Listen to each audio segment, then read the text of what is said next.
Hello students, आज आपण शिकणार आहोत थेरम म्हणजे प्रमेय. भरपूर जणांना प्रमेय बोलले की असं वाटतं की हे काय आलं नवीन, कारण की 8वीपर्यंत तर असं काहीच नव्हतं. पण ॲक्च्युली तुम्ही 8वी काय 5वी 6वी 7वीपासून पण थेरम शिकलेले. पण या थेरमला आपण तेव्हा थेरम नाव नाही दिलं, तेव्हा आपण यांना प्रॉपर्टीज, त्यांचे वैशिष्ट्य, त्यांचे असे नाव दिले. म्हणून जसं तुम्ही पायथागोरसचे तुम्ही काय शिकले की पायथागोरसची प्रॉपर्टी.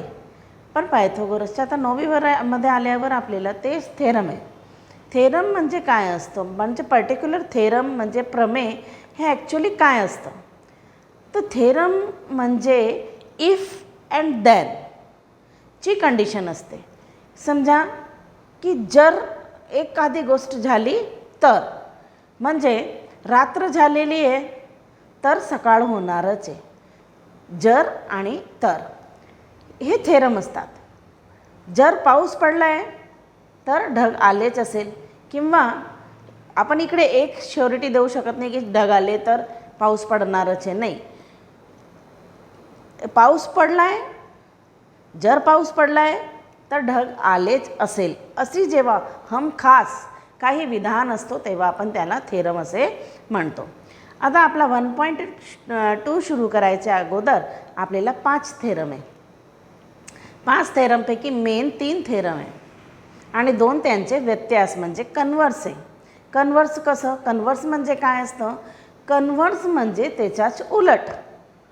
जसं मी तुम्हाला सांगितलं की जर रात्र आली आहे तर सकाळ होणारच, जर रात्र झाली आहे तर सकाळ होणारच. हा आहे आपला इफ. इफ म्हणजे जर रात्र झालेली आहे देन सकाळ होणारच, तर सकाळ होणारच, ही कंडिशन आहे. आणि याचा व्यत्यास काय, याचा कन्व्हर्स काय, की जर सकाळ झालेली आहे तर रात्रही होती. जर रात्र होती तर सकाळ झाली आहे, सकाळ आहे तर रात्र झालेली आहे. तर हे सगळेही जर आणि तरची कंडिशन जेव्हा कोणतेही स्टेटमेंटमध्ये, कोणतेही विधानमध्ये येते त्याला आपण थेरम म्हणतो.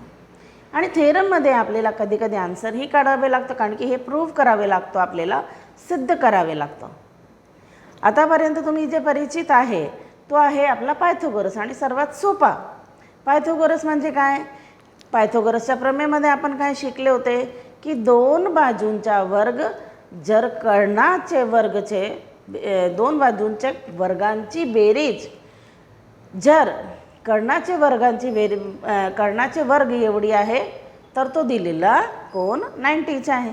आणि जर दिलेला कोण 90चा आहे, सेकंड व्यत्यास काय आहे की जर दिलेला त्रिकोणमध्ये एक कोणताही कोण 90चा आहे, 90चा आहे, काटकोन त्रिकोण आहे, तर त्यांच्या 2 बाजूंची वर्गांची बेरीज हा कर्णाचे वर्ग एवढी असेल. तर असेच आपण इथे जे शिकणार आहे तो थेरम सर्वात महत्त्वाचा, म्हणजे 10वीचे पॉईंट ऑफ व्ह्यूने हा महत्त्वाचा थेरम आहे. बेसिक प्रोपोर्शनॅलिटी थेरम, प्रमाणाचा मूलभूत प्रमेय. याला आपण शॉर्ट फॉर्ममध्ये BPT असं म्हणतो. BPTचा थेरम ही असं म्हणतो. तर BPTचा थेरम आपल्याला काय आहे, ॲक्च्युली तो काय आहे, तर आपला थेरम आपल्याला काय सांगतो. समजा एक त्रिकोण आहे, कोणताही त्रिकोण, याच्यामध्ये लघुकोन त्रिकोण असू शकतो, काटकोन त्रिकोण असू शकतो, विशालकोन त्रिकोण असू शकतो, समकोन त्रिकोण, म्हणजे जेवढेही बाजू आणि याच्यावरून आपण कोणावरून जेवढेही त्रिकोण आपण वेगवेगळे करू शकतात. तर समजा आपल्याकडे एक त्रिकोण आहे ABC. ह्या त्रिकोणाची 3 बाजू आहे, 1, 2 आणि 3. 3 पैकी कोणतीही एक बाजूला समांतर असणारी रेषा BCचे समांतर समजून घ्या की ही रेषा आहे आपली PQ. BCचे समांतर PQ. तर आपला इफ याच्यामध्ये काय आलं, जर अटी काय आहे आपली की BC is parallel to PQ. BC हा PQचा पॅरलल आहे, आणि ही रेषा, ही लाईन आहे, ही बाजू आहे, ही लाईन ह्या त्रिकोणाचे उरलेले 2 बाजूंना काय करते, इंटरसेक्ट करते. एक तुम्हाला मी परत सांगते इथं, इंटरसेक्ट आणि बायसेक्ट, छेदणे आणि दुभागणे ह्याच्यामध्ये फरक असतो. काही काही जण छेदणे आणि दुभागणे किंवा इंटरसेक्ट आणि बायसेक्टमध्ये फरक समजत नाही आहे. इंटरसेक्ट म्हणजे असतो फक्त छेदते. छेदते म्हणजे कुठेही छेदते, म्हणजे वरतीही खालीही कुठेही छेदू शकते. पण दुभागणे किंवा बायसेक्ट म्हणजे असतं सारखे दोन भाग करणे. बाय म्हणजे दोन, मराठीमध्ये दू म्हणजे दोन, सारखे दोन भाग करणे. तर हे फरक आहे. लिहिताना वाचताना आपल्याला हे फरक समजावे लागेल की ही जी लाईन आहे पी क्यू, ही पी क्यू काय आहे, बी सीचे एक तो समांतर आहे आणि दुसरी ती ए बी आणि ए सीला, ए बीला पीवर आणि ए सीला क्यूवर छेदते. एवढी अटी आहे. म्हणजे एक अटी काय आली आपली की B C is parallel to P Q, B C हा पी क्यूच्या पॅरेलल आहे. आणि दुसरा line P Q intersect A B at P and A C at Q. ही इफ आहे एवढा की रेषा पी क्यू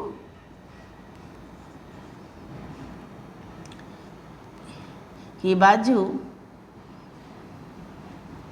ए बीला पीवर आणि ए सीला क्यूवर छेदते. दुभागते नाही आहे, छेदते. असं जर असेल, इफमध्ये आपला हा आहे की इफ बी सी पॅरेलल आहे पी क्यूच्या आणि ही लाईन पी क्यू ए बीला पीवर आणि ए सीला क्यूवर छेदत असेल, अशी नाही की ती निघून गेली कुठेही, नाही, ही दोन बाजूला छेदून जर जात असेल तर. आता आपला येईल देन. मी तुम्हाला सांगितलं थेरम म्हणजे इफ अँड देनची कंडिशन. तर मध्ये काय येईल, तर आपण पाहतोय की हा पीवर छेदतोय म्हणजे याने ए असे भाग करून दिले, दोन भाग करून दिले. ए बीचे किती भाग झाले, दोन. तर ए पी छेद पी बी आणि ए क्यू छेद क्यू सी हा आहे आपला बी पी टी, प्रमाणाचा मूलभूत प्रमेय. हा सर्वात पहिला प्रमेय आहे. याला शॉर्ट फॉर्ममध्ये आपण जेव्हाही आपण आन्सर काढणार आहे, शॉर्ट फॉर्ममध्ये आपल्याला हे लिहावे लागेल. तुम्हाला जर लॉंग फॉर्ममध्ये लिहायचं तुम्ही लॉंग फॉर्ममध्येही लिहू शकता, काय प्रॉब्लेम नाही आहे. तर हा सर्वात पहिला तुमचा थेरम झाला. Theorem number 1 V P T, प्रमाणाचे मूलभूत प्रमेय. परत समजून घ्या. त्रिकोण ए बी सी, एक रेषा पी क्यू ही बी सीची समांतर आहे, सर्वात पहिली अटी. आणि ही रेषा उरलेली दोन बाजूंनाही, एकला पीवर आणि एकला क्यूवर छेदत असेल तर जे दोन बाजू आहे ती अशी प्रमाणात असते. प्रमाणात असा समजा की प्रमाण कसे काय काढायचे. समजा ए पीचा माप आहे 2 आणि याचा माप आहे 3, याचा माप आहे 6 आणि याचा आहे 9. मग प्रमाण कसे काढायचं, तर समजा ए पी आणि पी बी. ए पीचा मेजरमेंट आहे 2 आणि पी बीचा आहे 3. हा समजा नंबर 1. आता आपण ए क्यू आणि क्यू सीला घेणार आहे. तर ए क्यू किती आहे आपला 6, क्यू सी किती आहे आपला 9. आता 6 आणि 9 कोणते पाड्याने कट होता, 3चे पाड्याने. 3 दुणे 3 त्रिक. हे पहा, मी तुम्हाला इथं समान आहे असं नाही सांगितलं आहे, हे प्रमाणात आहे म्हणजे कोणतेही रेशोमध्ये. आता आपण काय पाहतो की ए पीचा प्रमाण काय आहे 2/3 आणि ए क्यू आणि क्यू सीचा प्रमाण काय आहे 2/3. म्हणजे हे दोघीही सारखे आले. तर हे प्रूव्ह झालं. असेच आपल्याला गणित पडतील. आपल्याला प्रमाण काढायचं आहे, सारखे मापात कट केलेलं आहे तसं नाही आहे. कुठेही मी सारखा शब्द नाही वापरला आहे, मी वापरला आहे प्रमाणात असतं. प्रमाणात म्हणजे रेशो, यांचा गुणोत्तर सारखा असतो. हा झाला आपला थेरम नंबर 1. आता आपण घेणार आहे कन्व्हर्स ऑफ BPT. BPT पहिला थेरम. आता आहे कन्व्हर्स. कन्व्हर्स म्हणजे व्यत्यास. मराठीमध्ये त्याला व्यत्यास म्हणता, इंग्लिशमध्ये त्याला कन्व्हर्स म्हणता. आता आपले इफ आणि देन, त्याच्यामध्ये जे इफ आणि देन होते ते आपले चेंज होऊन जातील. याच्यामध्ये आपला इफ आला जो तिकडचा देन होता. If AP and PB and AQ छेद QC हा आपला जर इफ आहे की हे दोन बाजू अशी प्रमाणात आहे, तर देनमध्ये आता येतो जर आणि तरमध्ये आपला हा येईल की PQ is parallel to QC. PQ हा BCच्या समांतर आहे. असा आपल्याला सेम तोच थेरम आहे. इफच्या जागेवर देन गेला, देनच्या जागेवर इफ आला. त्याच्यामध्ये काय होतं आपला की जर PQ हा BCच्या समांतर आहे तर हा प्रमाणात छेदतो. आता उलट झालं की जर हे दोन बाजू, त्रिकोणाची कोणतीही दोन बाजू हे प्रमाणात आहे, तर ते जे रेषा त्यांनी छेदला आहे ह्या दोन बाजूंना, तो तिसरी बाजूशी समांतर आहे. एवढासा आपला हा सेकंड कन्व्हर्स थेरम आहे. कन्व्हर्स थेरम नेहमी थेरमच्या पेक्षा कमी असतो, थोडा लहान असतो. फक्त काय केलं आहे आपण, इफच्या जागेवर देन आणि देनच्या जागेवर इफ. आता आपला थेरम आहे तिसरा थेरम. असा तो हा दुसराच थेरम आहे, कारण की पहिल्या थेरममध्ये आपण BPTचा थेरम होता, बेसिक प्रोपोर्शनॅलिटी थेरम, प्रमाणाचा मूलभूत प्रमेय, आणि त्याच्यात व्यत्यास म्हणजे एकच थेरममधले दोन उलटसुलट रूप. आता आपला सेकंड थेरम आहे theorem of an angle bisector of a triangle, त्रिकोणाचे कोन दुभाजकाचे प्रमेय. आता आपण इथं बायसेक्टर यूज केलेला आहे, इंटरसेक्ट यूज केला नाही आहे. म्हणजे कोन दुभाजक अँगल बायसेक्टर. समजा कोणताही त्रिकोण, आपण इथं ABCच परत घेऊ.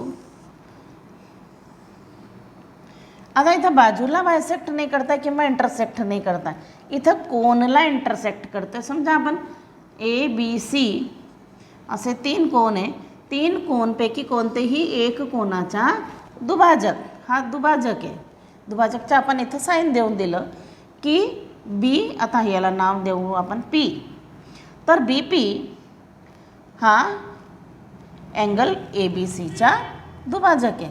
जर हा दुभाजक आहे तर तो हे बाजू आणि ज्या बाजूला त्यांनी छेदलेला आहे हे दोन बाजू उरलेली आणि तिसरी बाजू ज्यालाही BPने छेदला आहे हे प्रमाणात असतात. तर आपण परत प्रमेयची भाषामध्ये शिकणार आहे. सर्वात पहिले इफ. जर कंडिशन काय आहे की if line BP is bisect angle ABC.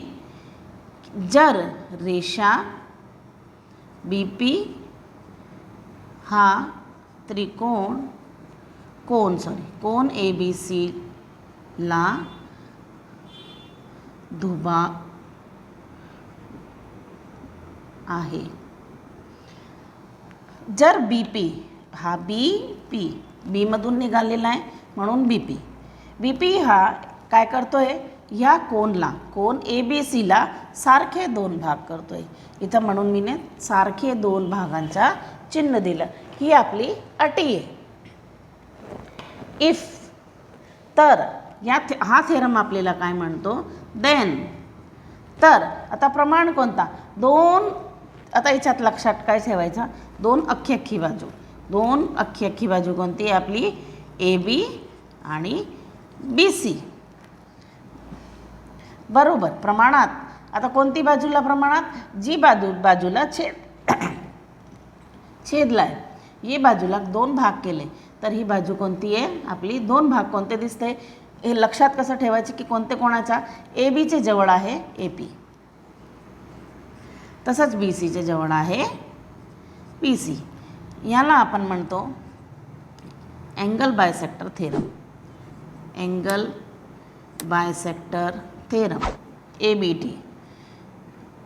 कोन दुभाजकाचा प्रमेय. बिलकुल सोपा एकदम. आणि तेच प्रमाण कसं, समजा हा 2 आहे, हा 3 आहे आणि नाही, किंवा हा आपण असं यायला लिहू शकता की हा 6 हे एवढा आहे, हा असं आहे. तर सेम आपण जसं मागे प्रूव्ह केला होता की 2/3 येऊन गेला, असंही यांचं आपण पाहता आहे तर 2/3 येऊन जात आहे. तर हे एक अजून लक्षात ठेवायचं की फक्त हा एकच कोनला दुभागतोय तसं नाही, कधी कधी हा असंही असू शकतो, आपला त्रिकोण असंही असू शकतो, असंही छेदू शकतो. कंपल्सरी नाही आहे. मीने तुम्हाला हा करून दाखवला आहे की 3 कोन आहे, 3 कोनपैकी कोणतेही एक कोनला तो दुभाजक असेल तर तो होता आपला theorem of an angle bisector of a triangle, त्रिकोणाच्या कोन दुभाजकाचा प्रमेय. हां, आता ह्याच्याच आपल्याला व्यत्यासकडे जायचं आहे. तर व्यत्यासमध्येही डायग्राम हाच राहणार आहे, फक्त हा चेंज होईल. काय चेंज होणार आहे व्यत्यासमध्ये? कन्व्हर्समध्ये उलटा होऊन जातो. जरच्या ठिकाणी हे इफ, जरच्या ठिकाणी येऊन जाईन आपला AB/BC, AP/PC. हा जरच्या ठिकाणी येऊन गेला. आणि दॅनच्या ठिकाणी काय येऊन जाईन? तर तो येईल की line BP is bisect angle ABC. रेषा BP हा कोन ABCचा दुभाजक आहे. बस एवढासा. म्हणजे जो थेरम होता ते चेंज झाले. इफच्या जागेवर दॅन गेला आणि दॅनच्या जागेवर इफ आला. याला म्हणता कोन दुभाजकाच्या प्रमेयाचा हा व्यत्यास आहे, कन्व्हर्स आहे, उलट आणि सुलट. तिसरा थेरम आहे आणि हा सोपा आहे ॲक्च्युली. जर आपण BPTला चांगला समजला असेल तर हा थेरम तुमच्या खूप लवकर लक्षात येईल की याच्यामध्ये 3 समांतर रेषा आहेत. समांतर कोणकोणती आहे? AB समांतर आहे PQच्या आणि PQ समांतर आहे RSच्या. जर हे तिघही रेषा समांतर आहे आणि कोणतीही 2 रेषांना ती छेदत असेल, कोणतीही 2 रेषांना छेदत असेल, इंटरसेक्ट करत असेल, नॉट बायसेक्ट. मी बायसेक्ट दुभागणे हा शब्द वापरला नाही आहे, इंटरसेक्ट वापरलेला आहे. म्हणजे रेषा L आणि Mला हे तिघही समांतर रेषा छेदत असेल तर जिथं छेदते ते प्रमाणात असतात. तर आपला इफ आणि देन आपण लिहू. याच्यामध्ये इफ काय आहे आपला? इफ जरमध्ये आहे आपला की AB parallel to PQ parallel to RS. हे तिघही रेषा एकमेकांची समांतर आहे. आणि त्याच्याशिवाय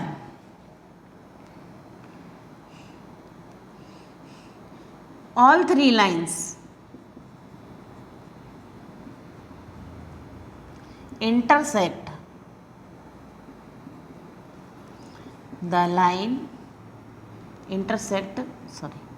line L and M at कुठे?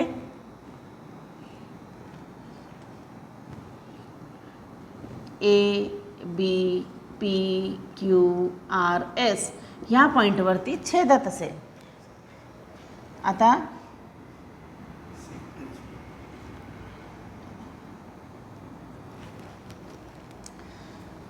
तीनही रेषा तीनही रेषा